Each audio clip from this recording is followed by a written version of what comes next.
Hi, my name is Matthew Sturgeon and I'm making a documentary about texting and driving to expose the epidemic that it has become. Now here's the clip of my documentary.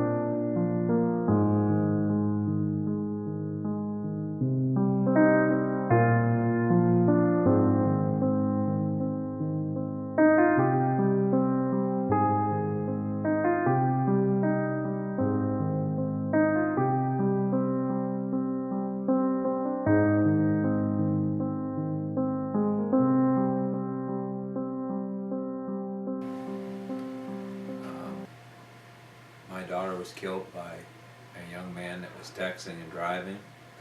It was October 13th, 2008. She was on her way to YSU. The boy was coming home from work. He was up all night. We found out later he was texting. His girlfriend kept texting him, and he went left to center. We don't know for sure if he dropped his phone. The police said he that dropped his phone that's what they're guessing. He was texting and dropped the phone. because there was no person behind the vehicle or Right. behind the steering wheel. You couldn't see nobody. Jamie said there was no one behind the wheel when they hit her when he hit her head on, and my daughter was killed that day. He was killed. Another vehicle, which was coming down the road, could not avoid the accident. He had no choice but to hit somebody. And he had no choice. He was in a turn because the boy, when he went left to center, he was in a turn, real bad sharp turn, and the third vehicle hit him, and he was flighted out of there too. But my daughter was killed. The boy that hit her was killed. She was alive though before they pulled her out of the car. Before it did explode, there was two volunteers that did stop and pull her out. She was talking, and they knew she had serious internal injury, so they decided to put her out for the helicopter, and she never came to. And that's when they just took her to Salem.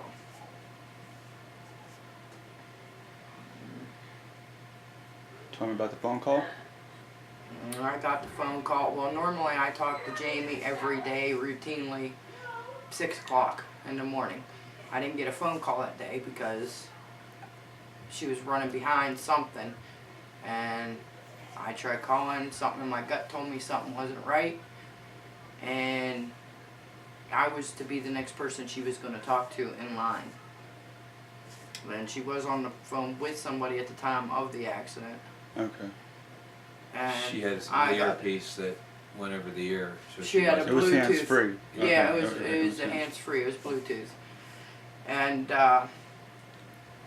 she was running late. She's getting her kids ready for school, and I got the phone call that Life Flight was coming for her. She was in an accident, so I called him. We got up to the hospital. By then it was too late. Yeah, when we arrived at the hospital, we couldn't even touch her. We asked if we could hug our daughter, and they will not let you touch the body when somebody's killed.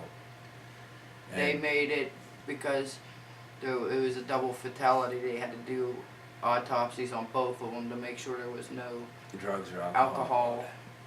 So this was due to texting and driving. Yes, This was due to texting and driving. Our family has been split because of this. She had 2 children, and one was sent to a totally different state, which we no longer see, talk to, anything. And the boy went elsewhere. I mean, this kid destroyed a lot of lives. I mean, the brother and sister don't even see each other anymore. Jamie was going to be married. She found a great guy that really Actually, that was our doing. complimented her. We set them up, and I guess it was kind of a favor because Jamie introduced me to Lisa, and Lisa was Jamie's best friend, and we got married. It's kind of ironic that Lisa became stepmom and best friend, but He couldn't handle that. He couldn't handle that. First. You couldn't ask for a better daughter. She fought so hard. She went to school. She was working. Being a mother, and She owned her own place. I mean, she was involved in church activities where she would help people for food and things. Jamie just went out of her way to be super good, and just in that few minutes, it just took that boy that we heard, we're not 100% sure, but he had 7 or 8 accidents before Before this. And the highway patrol didn't even know why he had driver's license. He told us that at the hospital. He was He only says 18. this boy should not have a driver's license even. Somebody went out on a limb to make sure he had him. And it had to be a great expense because his girlfriend was texting him. That's what we found out at the hospital. We also found out that they told him to go home from work at midnight and he refused. Yeah. So this all could have been avoided. They tried to send him home from work because he was falling asleep on the job. He shouldn't have even been there. And that's a big loss. I mean, we're still paying for it to this day. Anyone that ever met Jamie misses her still. You can't help but love that woman. She was a mother, a daughter, a friend. Now, I best wasn't a friend, morning person, but she unbelievable. got me up. Boy, I had a bubbly voice every morning. Where she'd call you and sing to you. Every morning.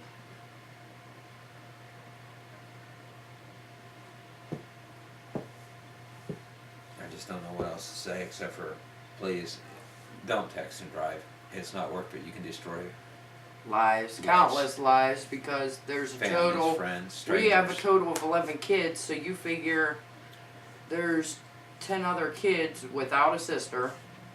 There's all the nieces, nephews, and all that stuff that never get to meet her, that have been born since, and it's just a big part of our life taken. And my daughter always said, I never forget it, Dad, I only have a few friends. The day of that funeral, when it was packed 300-400 deep up the streets, and there was thousands of people that came to see my daughter goodbye and pay their respects. The funeral home, they couldn't believe. They said it was the biggest one they ever had. They'd never seen that many people come to a funeral. And I don't care how good a person is, I can't express my anger and upset with the boy for texting, his girlfriend for texting him while he's driving. Our kids know. If they get behind the wheel of a vehicle and we find out they're texting and driving, they I'll lose. beat the hell out of them. They lose their driver's license. They are done. They are not going to get into the car. I until will they're out in the road. actually revoke their license as long as they're under 21 and my signature's on it. It will be revoked because I won't tolerate it. I avoid trying to use my cell phone in the vehicle unless it is an emergency. I will not use it unless. I pray to God it never happens to what had happened to all our family, all our friends, all her family and friends. The agony that You still this go few through. seconds that boy did by dropping the phone or texting on the phone, you can't take it back. When somebody's gone, they're gone. And the pain's still there. Every birthday, every holiday, to this day. I grow green beans in that garden out back Just for for my her. daughter, and I'm still And they go to growing waste, but they're planted just for her. every year. Every year. We can't help it. I mean, we can't express what you will lose if you text and drive. And the people that you hurt, even if you're not killed in the accident, the people that you have hurt and destroyed by your mistakes. And If you need to text, pull off the side of the road. You don't need to be on the road. Nothing is that important. If it was that important, you'd get a phone call. Texting is just another way just to have something to do, and it's ridiculous.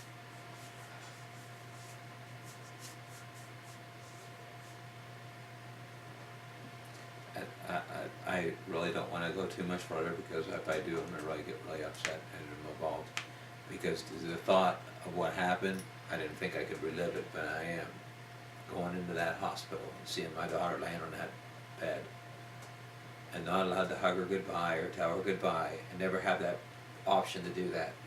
And then to have people come up, paramedics tell me, well, she was alive at the scene, but we put her out and she didn't make it. When we were told differently. You know, it was so many things. It's just, you'll hear so many stories afterwards. Like I said, it just ain't, it's not worth it, please. If you're texting and driving, stop.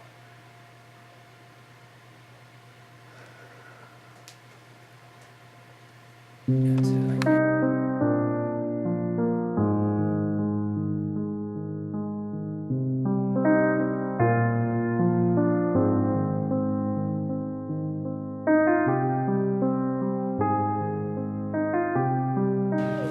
thank you so much for watching my video. Anything you can pledge will be gratefully appreciated. This video cannot be made without these pledges, so please pledge now. And if you are texting and driving, please stop.